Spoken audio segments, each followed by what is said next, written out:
This video is brought to you by JunkieMonkeys.com. What's up, everybody? Treasy here with JunkieMonkeys.com, and today I want to talk about something special. I want to celebrate a game that I've held very close to my heart for 10 years exactly.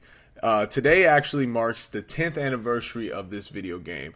The game I'm referring to is Def Jam Fight for NY, or Def Jam Fight for New York, whatever you want to call it. Yes, the game is 10 years old today, so happy birthday, motherfucker! But you know what? Let's before we talk about Def Jam Fight for NY, let's go back to the first game of the series. Let's talk a little bit about Def Jam Vendetta. Now, Def Jam Vendetta was a good game. It mostly centered around, if you've never played this game, it's centered around rappers from the Def Jam label or associated labels close to Def Jam that pretty much would fight like wrestling style. It was pretty much a wrestling game, and I believe the developers, they had a lot of experience with developing wrestling games on the N64, if I'm not mistaken. So you could tell, like, that's where their roots came from. You know, they were pretty, you know, they had their shit together. They knew how to make a good wrestling game, and Def Jam Vendetta was a good game. I mean, it wasn't the greatest game. It released in the States March 31st of 2003. I think there was over 30 fighters with 12 rappers. They had a very good soundtrack, and I believe there were 4 playable pre-selectable Street Fighters. Like, everything was already in the game. Like, you couldn't really customize too much, and I mean, that was pretty much it. I mean, it had a good story. Like I said, I mean, the story was pretty much one of the main things that made the game great. Like, it was actually really well done, and you know, that was it. Now, I remember it's funny how a little over a year later, and in between, sometimes between Def Jam Vendetta's release up until Def Jam Fight for NY came out, there was so much hype for Def Jam Fight for NY. I remember when I first got the magazine and it had Ludacris on the cover, punching forward, and I was actually in school, and we were like talking about it, like, oh man, they're saying you could do all kind of crazy shit that's not in the first one. Oh my god, this is gonna be nuts. And it's one of those cases in which the hype is so crazy that the game has a lot to live up to. The game did more than just live up to the hype, it just shattered it completely. Def Jam Fight for NY, in my personal opinion, is probably one of the best fighting games / wrestling games, whatever you want to call that, that I've ever played.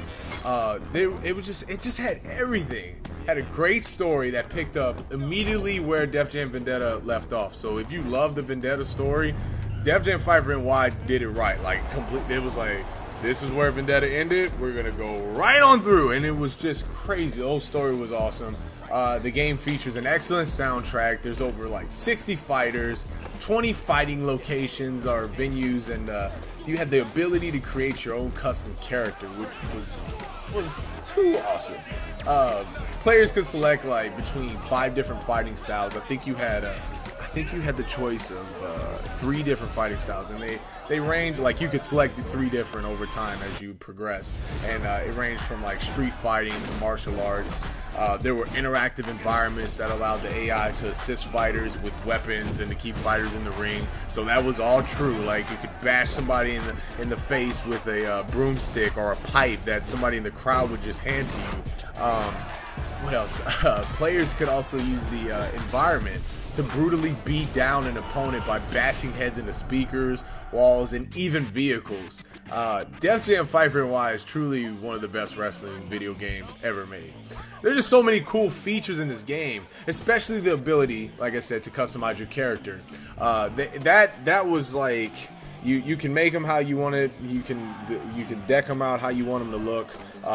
You can dress him with popular name-branded apparel. You could also get haircuts, tattoos, and jewelry. And the reason why customization was such a key factor and it was so worthwhile is because everything you bought would appear on your character at all times, including the cutscenes. So it was pretty awesome. And but my favorite feature in Def Jam Fight for NY are the blazing moves.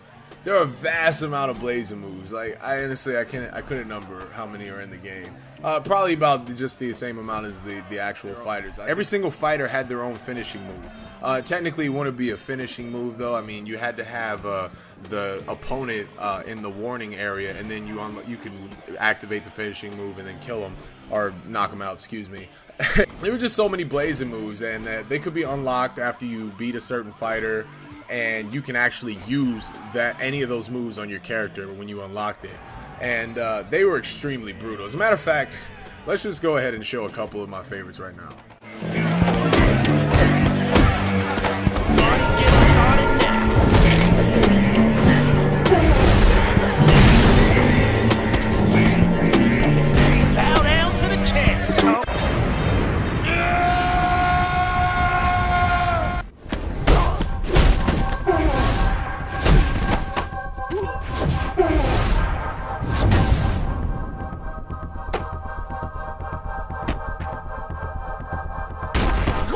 Next, man, I'm just getting started.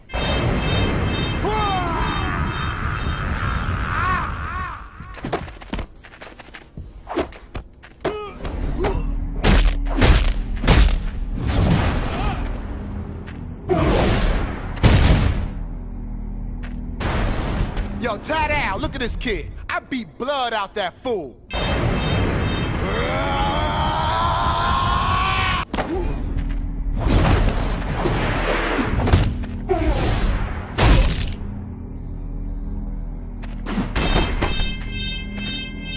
Turn the lights off. Somebody ain't pay the electric bill or some shit? Circuit breaker tripped out or something? Oh, that was me. Pardon me. My bad.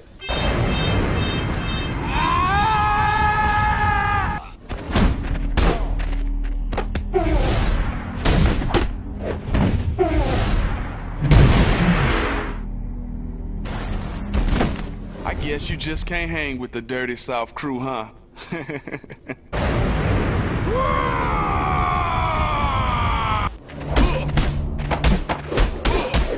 Are you taking notes?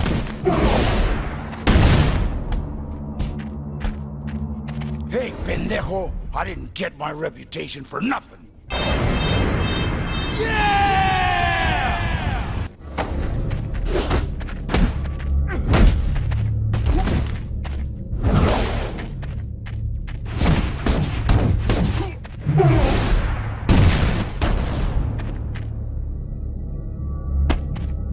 In case you didn't notice, I'm not a nice guy. So get out of here.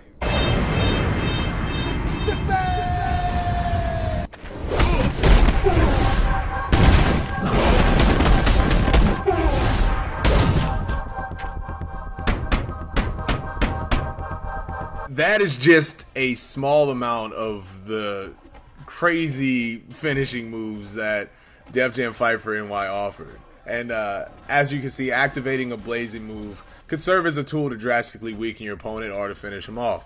Another awesome feature was the ability to pretty much execute your opponent by throwing him in front of a train or out the window of a building. The game packed everything you could ever want in a fighting game, which it's sad because, you know, after Def Jam Fight for NY came out, there was a period of 3 years before we saw another Def Jam game, which was Def Jam Icon. And I won't talk about Icon too much because let's just say I was disappointed. Now, Icon did have some cool features, I guess. I mean, if you like the whole turntable, messing with the environments to destroy your opponents in a sense, but it was, at the end of the day, it was just a cheesy, lackluster experience that didn't live up to Def Jam Fight for NY. It was like, honestly, in the scale, like, it's the worst Def Jam game because Vendetta was a good game. Fight for NY took everything from Vendetta, made it better, and Def Jam Icon just went a whole different direction, and it's just a major disappointment. It is. I don't really want to talk about it too much. I was disappointed, and after that, I mean, it was pretty much, you know, it was done. There actually was I guess a concept being done by 4mm Games, the same people that did Def Jam Rapstar, and Konami published that game, I believe. So I don't know if Konami was going to publish an actual Def Jam fighting game, but as you can see right here, this was actually a concept for another Def Jam game. I think they were calling it Def Jam Vengeance, which would have been cool if it took place after New York. I mean, there were no details. It was just some live action concept for doing another Def Jam fighting game, and 4mm went under, and we haven't heard anything since. Now, I don't know if Def Jam is actively pursuing another developer and publisher to make another Def Jam fighting game, but I would like to see one. Obviously, forget Icon. Don't do anything like that again. And hell, if you gotta go back to EA and let EA publish it, let EA publish another game. You know, just go back to Def Jam Fight for NY, and they could literally just make Def Jam Fight for NY, and it would be awesome. And you just add an online mode and the ability to tag team with friends. That was another thing, man. There's just so much stuff to cover in Def Jam Fight for NY, but you know, I just wanted to pay a little homage to this game. I really enjoyed it. I still play it to this day whenever I get a chance, and it's just one of those games. And yeah, happy 10 years, Def Jam Fight for NY. Hopefully we see another Def Jam fighting game soon. If you've ever played one of these Def Jam fighting games, hey, don't hesitate to let me know what you thought of the game or the games. I am Treasy. Thank you for watching this video, and stay tuned to Junkie Monkeys for more video game content. Peace. But nobody ever beats me.